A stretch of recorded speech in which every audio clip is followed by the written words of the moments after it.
Welcome back to the vlog. It's a nice day out, so I'm recording outside. However, they are doing yard work around my rental, so bear with me on noises. That's better. Okay, so we're gonna talk about finances today. Here's my lovely trusty steed, the finance binder.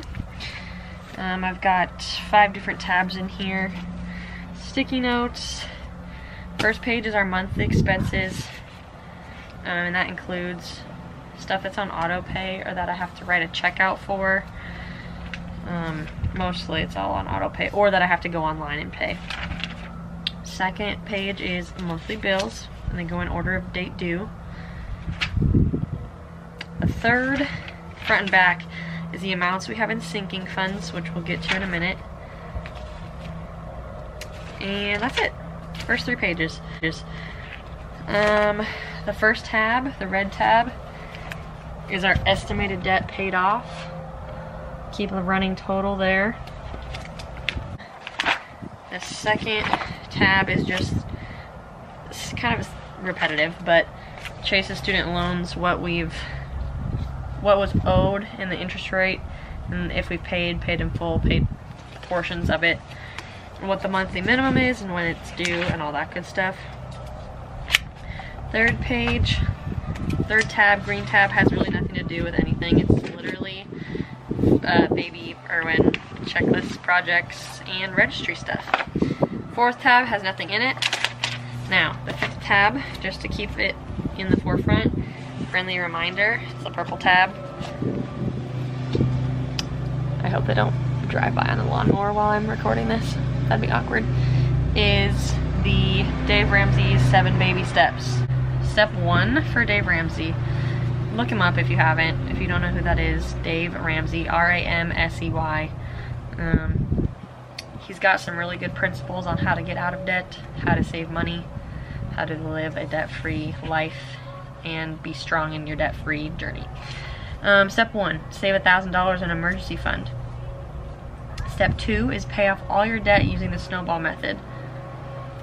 Step 3 is save 3 to 6 months of expenses in a fully funded emergency fund. Step 4 is investing 15% of your household income in retirement. Step 5 is saving for your child's college fund. Step 6 is paying off your home or your mortgage early. And step 7 is building wealth and giving. So we're in the middle of, step 1 is done. The baby step 1 was done probably, 2 years ago.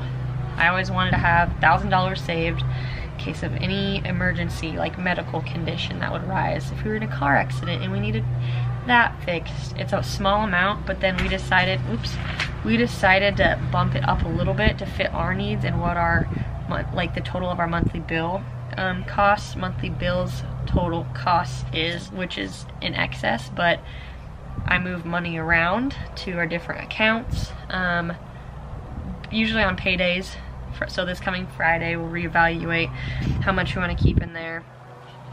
Paying off all debt using the snowball. So that one we have in the beginning, we did use the snowball method.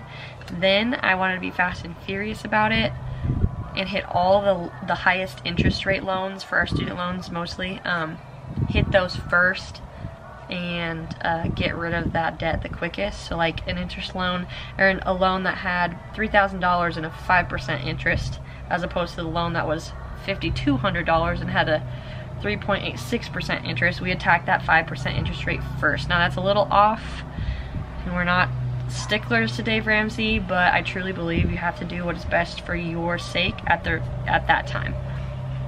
Saving 3 to 6 months.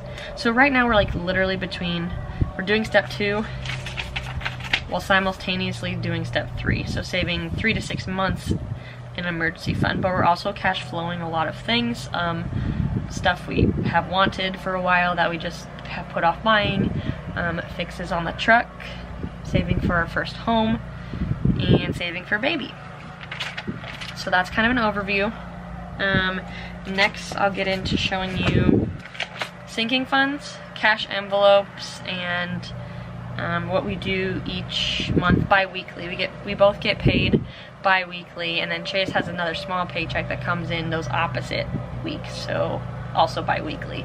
So we do have a paycheck every week, but like this coming Friday is a substantial paycheck. It's both of our paychecks from the hospital, and then next week, next Friday, is the smaller paycheck from the other Chase's other PRN job. Okay, let's get down to it. Starting out with a cash envelope system, you want to have envelopes. Here they are, some of them. I like having this all in a binder, so that might be necessary. It's not completely necessary. You can have it written in a notebook or on sticky notes if you prefer that. So you start out with your writing out your monthly bills, and these are the ones that are like you have to have paid. So our rent is $11.50. Student loans, that one's different right now. Hulu and Spotify, we only pay $6. You should check into that if you're a college student. If you have a .edu email address, you get Hulu and Spotify Premium with your student email for $5.34 a month.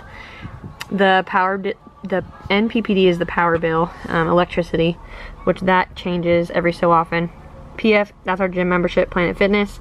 Combined for 2 memberships of the black card is $49.20 a month. And then there is one yearly annual, like an annual fee for that as well, in July or November, I can't remember. Verizon, our phone bill is $134, $135 each month. Charter, that's our internet. It's completely overpriced, but whatever. $75 a month, it's $74.99. That one is on auto pay. Geico, that's our insurance for all cars and the bike.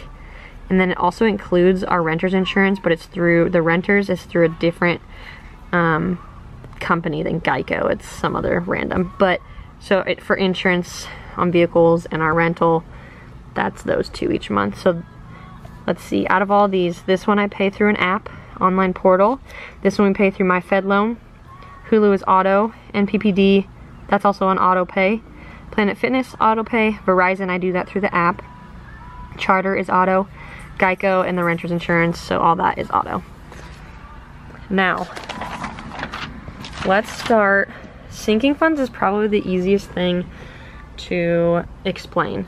So now we're going by our monthly expenses, and these aren't things that have to be paid each month. These are just things we're saving for, things with our normal cash envelopes that we use, and gas and groceries and all that stuff. So this is our bi-weekly total and monthly totals for all these envelopes. So right now, the number one thing we're saving for and paying off is our farm loan, which is close to $40,000. I think it's like 38 and some extra dollars in there. $38,000 for the farm loan. This cute little envelope, bandana, says farm loan on it. So we have had enough saved by doing this amount, $200, wow, $200 a month, or sorry, $400 a month. This is our bi-weekly amount we get out in cash to put in the envelope. We have saved up enough to make our first payment and more. Next, right now also, these are the top 2 contenders. We're being aggressive in saving for baby from when I'm on maternity leave. So $200 bi-weekly, $400 a month. We call it the Stork Fund. It's in this cute little envelope for baby. Next, and probably third most important thing we're saving for is a house. Whoa, I just bumped the camera.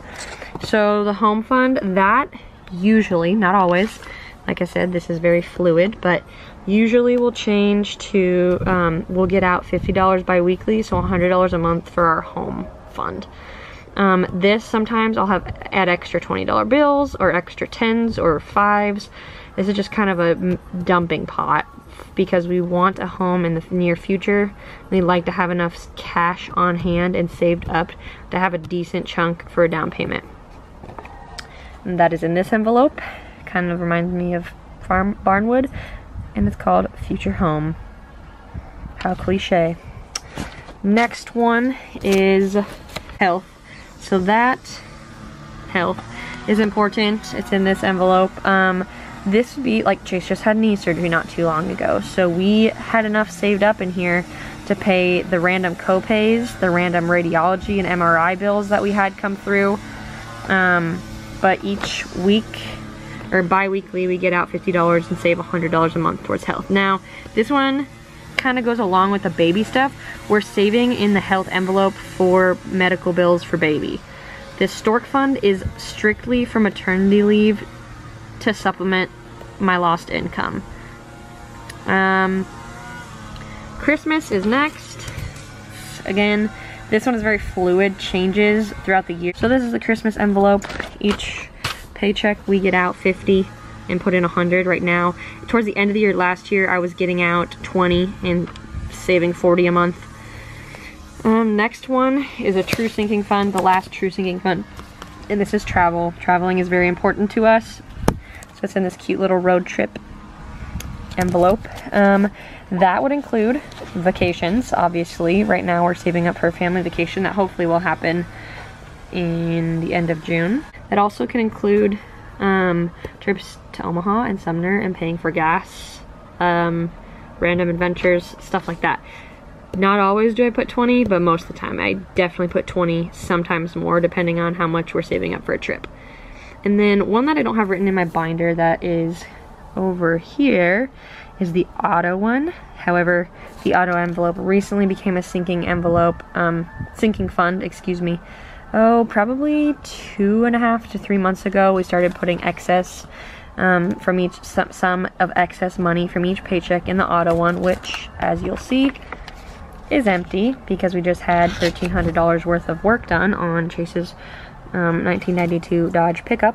Those are the sinking funds. They are envelopes you don't always touch every day, every week. Sometimes you don't even touch them for months. Okay, next section, we have the cash, just straight up cash envelope. So I'll go by each category. For 2 people, $125 bi-weekly works for us, $250 a month. Most of the time we'll have extra in that because we're not even eating near that. That is this envelope, groceries, and it's empty because I just went today.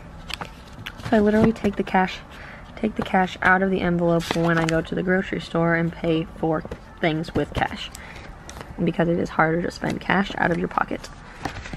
Next is the eating out envelope, and usually bi-weekly we put in 40, 80 a month. Next is my gas money.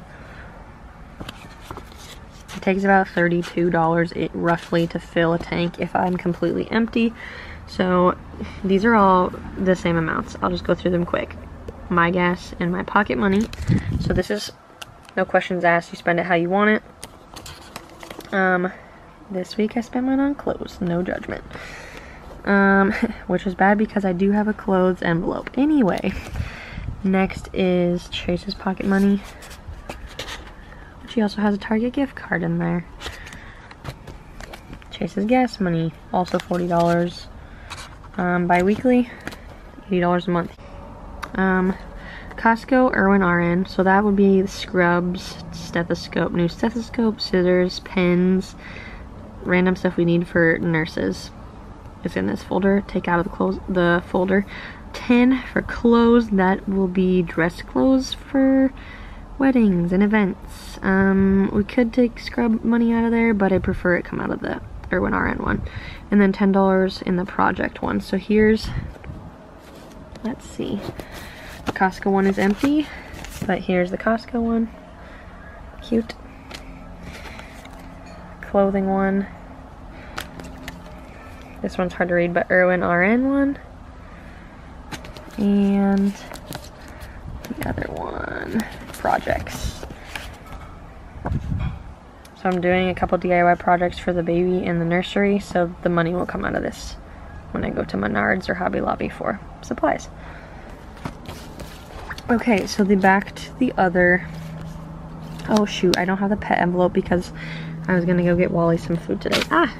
Anyway, pet envelope gets $20 bi-weekly. Miscellaneous, that is literally like a hodgepodge of anything.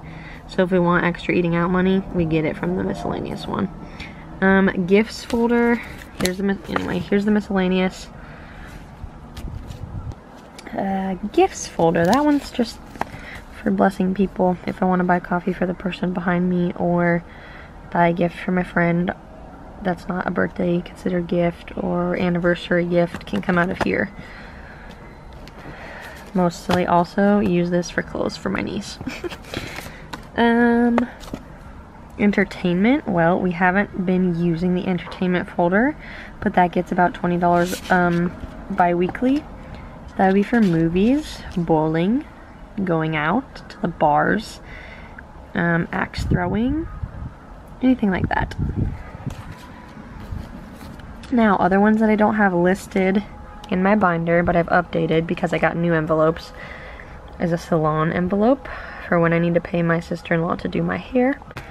Birthdays. Now, this one doesn't have anything in it because we don't have birthdays the month of May that I can think of. This one is kind of a sinking fund because we only use it once a year to pay the lady who does our taxes. And last but not least, this one is for date nights, which usually for us, since we work nights, it's date mornings, breakfast dates, but because of quarantine, we have money in there because we haven't really gone out on dates. I'll go through all the random cash envelopes and take out ones. Sometimes I'll take out fives if there's random fives in there, and we'll redelegate to either sinking funds or I'll just put it back in the account, the checking account.